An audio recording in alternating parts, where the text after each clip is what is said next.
모두가 그럼 다 봐도 다 좋은 기계인가요? yes or no로 하면은 아닙니다. 왜 그러냐면 아무래도 동안의 첫 번째는 저는 리프팅이라고 생각을 하거든요. 주름 없는 거, 그리고 쫀쫀한 이 탄력이 중요하다고 생각하는데, 그래서 리프팅에도 굉장히 여러 가지가 있지만 아무래도 지금까지도 가장 핫한 게 저는 티타늄이 아닌가 싶거든요. 요즘 티타늄에 대한 반응 어떤가요? 제가 이전 영상에 올해 초에 아마 말씀드렸을 처음 때 나왔을 때. 엄청나게 지금 반응 좋다 그러면서 2023년은 티타늄의 해다 그렇게 얘기를 했었는데 심하시죠? 실제로 그게 지금 현실화가 되고 있습니다. 효과는 그러면은 확실하다고 들었는데, 뭐 슈링크나 다른 써마지 울세라도 효과는 좋은데 이게 조금 더 빠르다고 들었거든요. 뭐 화이트닝이나 전반적인 피부 리프팅부터 시작해서, 그래서 효과가 좀 더 좋아서 많이들 하시는 건가요? 일단 뭔가 피부과에 와서 시술을 받았는데 약간 받고 나서의 그 좀 즉각적인 느낌이 있어야지 그래도 고객님들이 내 만족도도 높고 또 재방문을 하고 계속 반복 시술을 하게 되는데 티타늄은 약간 그런 효과를 주는 그런 장비고, 뭐 자세하게 뭐 파장이나 효과에 대해서는 이전 유튜브 영상 한번 참고를 해주시고, 초음파 기반의 리프팅 장비, 고주파 기반의 리프팅 장비랑은 다른 그런 신개념의 레이저라서 굉장히 선풍적인 인기를 끌고 있죠. 근데 좀 비싸다고 하는데 아직까지도 가격대가 저는 좀 나간다고 알고 있거든요. 그래도 많이들 하시나 봐요. 고가이긴 하지만 정말 하이엔드 장비들은 뭐 울세라나 써마지 대비해서 그렇게 막 고가도 아니고 오히려 그거보다는 조금 더 저렴한 가격이기 때문에, 그리고 이제 에너지에 따라서 그 가격대를 또 조절할 수도 있고 그렇게 막 진입 장벽이 높은 가격은 아니에요. 그러면 이렇게 티타늄이 좋은 기계인데 저도 받아도 되고 화이트닝, 리프팅 다 하고 싶어요. 저희 엄마는 이제 50 후반이시니까 리프팅을 하고 싶어요. 제 동생은 어리지만 하얗게 근데 조금만 리프팅 하고 싶어요. 모두가 그럼 다 받아도 다 좋은 기계인가요? yes or no로 하면은 아닙니다. 왜 그러냐면 레이저 자체의 그 파장대 그 효과가 있기 때문에 절대로 받으면 안 되는 분들이 있어요. 어떤 분들인가요? 첫 번째, 첫 번째는 저희 병원은 굉장히 좀 전 세계에서 다인종 고객님들이 오시거든요. 모든 대륙에 있는 고객님들 시술 다 해봤는데 흑인은 절대 받으면 안 됩니다.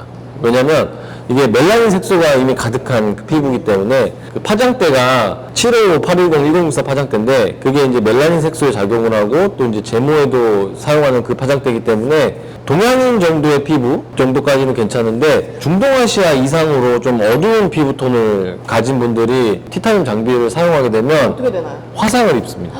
네. 그래서 일단은 피부톤이 너무 어둡거나 태닝이 너무 심하게 돼 있거나 이런 분들은 절대 하면 안 되고, 두 번째, 또 있습니까? 털이 너무 막 덥수룩하게 많은 털보들, 털보들 하면 어떻게 되나요? 다 지져지나요? 제모 효과도 그건 같이 좋은 거 있기 아닌가요? 때문에 그 에너지가 그 모낭에 자극을 해서 마찬가지로 또 화상 모낭염이 생길 수 있어서, 특히나 그래서 남자들이 또 티타늄 받을 때 더 아파하긴 하는데 딱 절대 안 되는 경우 두 가지가 그렇게 있어요. 그리고 마지막 세 번째, 세 번째도 있나요? 세 번째는 뭔가요? 이거는 한 2달 전에 엄청 이슈가 된 일인데, 어떤 이슈인가요? 주사 시술을 다른 병원에서 많이 맞고 심부 쪽에 멍이 많이 들어있는 상태에서 그 위에 이제 티타늄을 한 거죠. 했는데 이 멍 쪽 그 라인이 이제 폐였어요. 그러니까 화상이 생긴 거죠. 그것도 마찬가지로. 일단은 정확한 원인은 알 수 없지만 그 멍 자체도 이제 색깔이 어두우니까 그 발색단의 그 이 에너지가 과하게 먹어서 아마 그렇게 생긴 것 같아서 티타늄은 무조건 주사 시술 전에 받아야 되고, 주사 시술 받아서 멍이 막 심한 상태에서 받으시면 안 됩니다.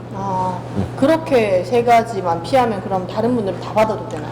어떻게 보면은 이제 고객님들한테 다 적용이 되는 이야기인데 약간의 좀 드라마틱한 효과가 좀 떨어지는 경우도 또 하나 있어요. 어떤 경우인가요? 살집이 많은 경우. 예를 들면은 나는 좀 약간 체중도 있고 얼굴에 살이 많아서 살 라인 자체를 좀 없애면서 리프팅을 하고 싶다 할 때는 티타늄은 사실 별로 권장하지 않고, 그런 경우에는 뭐 울세라나 인모드 같이 약간 지방 타겟으로 해주는 리프팅이 더 효과가 지방 좋죠. 분해하면서요? 그렇죠. 그럼 원장님 얼굴 같은 경우는 괜찮은가요? 저는 사실 뭐 다 받아도 좋죠. 티타늄도 받아도 좋고. 그 기준이 사실 모호하잖아. 볼살이 살 때문에 많아서 무거워서 처지는 그런 느낌이면 사실 타이트닝 효과가 적으니까 그럴 때는 좀 다른 이제 시술들이랑 같이 좀 병합하는 게 더 낫고요. 그래서 굉장히 좋지만 아예 하지 못하는 경우들이 있고 좀 효과가 기대치보다 좀 떨어지는 경우도 있습니다. 유색 인종 중에 굉장히 이제 까맣게 멜라닌 색소가 많은 얼굴들, 그리고 털이 과하게, 솜털도 거기에 포함이 되나요? 솜털은 괜찮아요. 아, 까만 털이요? 그렇죠. 까만 털이에요. 방금도 잘 말씀해 주셨는데, 까만 왜냐면 그것도 마찬가지로 검은색이 발색 단이기 때문에, 그럼 솜털은 또 괜찮아요. 솜털이나 금발머리 뭐 이런 것들은 괜찮아요? 좀 덜 먹긴 하지만, 그래도 기본적인 쉐이빙은 하고 해야 됩니다. 아, 그리고 세 번째가 주사 시술 전에 해야 된다. 네. 그럼 요렇게만 피하면 모든 분들이 거의 대부분의 효과는 좋다는 거죠? 그렇죠. 지금 뭐 뜨끈뜨끈할 정도로 굉장히 시술 많이 할 정도로 티타늄 효과는 이미 증명이 끝난 기기입니다. 너무 네. 핫하니까 그 세 가지 경우만 좀 피하시면 다 받으셔도 너무 좋겠네요. 너무 좋죠. 뭐 얼굴, 뭐 목주름, 그리고 이제 바디 팁도 있는데 뭐 바디 바디는 한번 타이트닝이나 해봐야겠네요. 뭐 그래서 사실 뭐 출산 후에 처진 사례도 굉장히 좋고 리프팅, 화이트닝 전반적으로 내가 고민이 많은데 하시면 한두 번 정도는 받아야 효과가 좀 나겠죠? 그렇죠. 한 번에 끝내지 마시고 저는 두 번, 세 번 정도는 받아야 나한테 맞는지 안 맞는지 알겠더라고요.